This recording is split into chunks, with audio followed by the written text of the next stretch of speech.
Being alive in 2026, it feels like somebody turned life itself into a subscription service. Every single month, the price of everything goes up. You can skip Netflix, you can cancel a gym membership, you can stop ordering takeout, but you cannot unsubscribe from housing, food, or transportation, or insurance, and utilities, taxes, and all the little fees attached to simply functioning like a normal human being.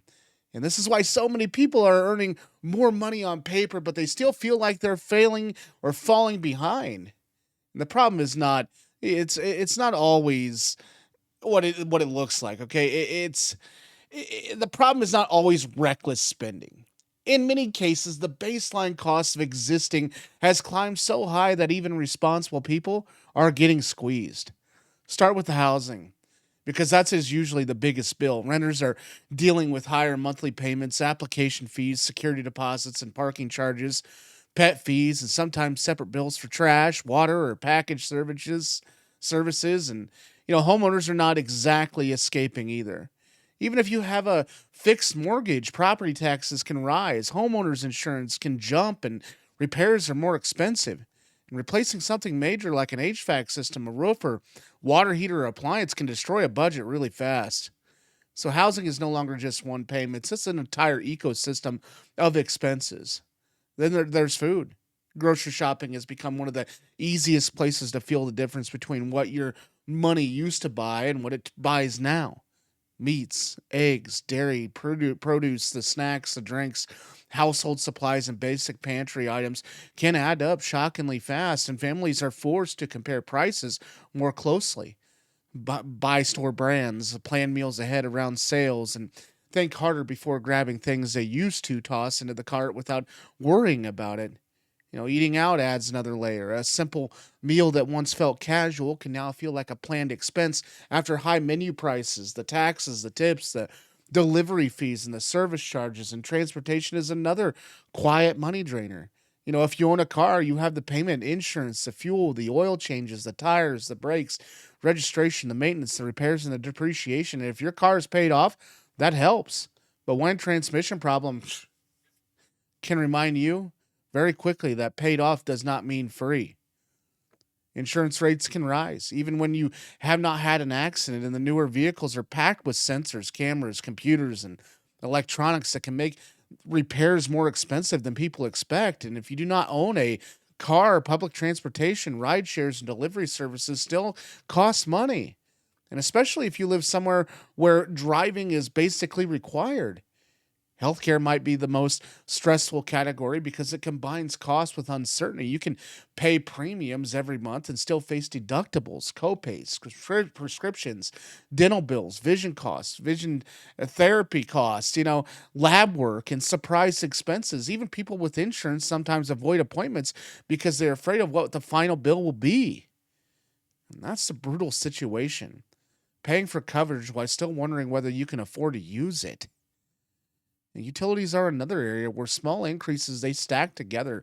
Electricity, natural gas, and water, sewer, trash, internet, phone services, and they're all a part of modern life. And most people cannot realistically say, I'm just going to stop having internet, especially when work, school, banking, health portals, job applications, and basic communications now depend on it. The cell phones are not luxury gadgets anymore either. They are navigation systems, cameras, wallets, authentication devices, work tools, emergency tools, and often the main way people access the internet. Then comes the invisible subscriptions, the cloud storage, the software, the streaming, the gaming, the music, the security cameras, the apps, the membership, the extended warranties, delivery plans, and automatic renewals can quietly turn 20 small charges into one big monthly problem. None of these may look dangerous individually, but $10 here, 15 there, and 7 over there. But recurring charges are powerful because they stop feeling like spending. They become the background noise, and childcare is another massive cost for families, and it can affect whether working even makes financial sense. Daycare, after school care, summer programs, sports, school supplies, clothing, lunches, medical costs, and activities can take a huge bite of a household's budget. Kids grow out of things, need new things, break things, and somehow require money at exactly the moment you thought you were finally catching up. There's the cost of debt, credit cards, personal loans, student loans, car loans, buy now, pay later plans, and high interest can turn yesterday's purchase into tomorrow's burden.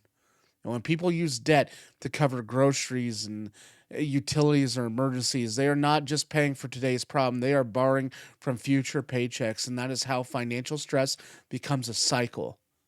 And the next paycheck arrives already partially spent, and we have not even talked about the cost of maintaining a job. Work clothes, commuting, lunches, certifications, tools, childcare, parking, coffee, and the time you spend preparing for the recovering from work all have value. In some jobs, they literally require employees to spend money so they can keep earning money. There's also a psychological cost to all this. When every decision has a price tag attached to it, your brain never fully relaxes. You start doing mental math at the grocery store, at the gas pump, at the restaurant, or before making appointments. And even when friends invite you somewhere, you wonder whether one fun night will throw off the rest of the week. You hesitate before replacing worn out shoes. You delay repairs. You keep electronics longer, and you tell yourself you will deal with the dentist appointment later. And that constant pressure can make someone feel like they are failing, even when they are actually making rational decisions in the expensive environment. The important thing is understanding that the difference between life cycle inflation and the survival inflation. Lifestyle inflation is when you voluntarily upgrade your spending because your income rises. Survival inflation is when the same basic life simply costs more.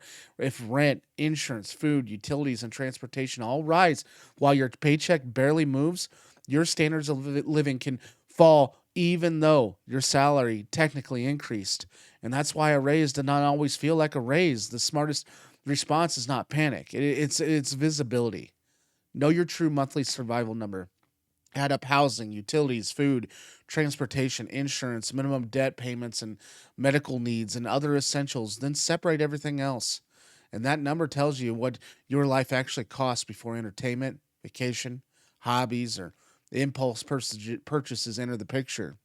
And once you know that number, you can make better choices, cut subscriptions that do not matter, shop insurance, negotiate bills, and buy used when it makes sense.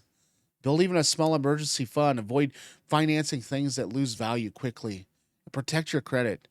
Learn basic repair skills and cook more meals at home. And most importantly, stop judging your financial life using standards from 10 or 20 years ago. The world has changed. The prices, they changed. The housing changed. Technology changed. And work changed. And the amount of money required to feel financially stable changed too. But the real cost of being alive in 2026 is not one giant bill.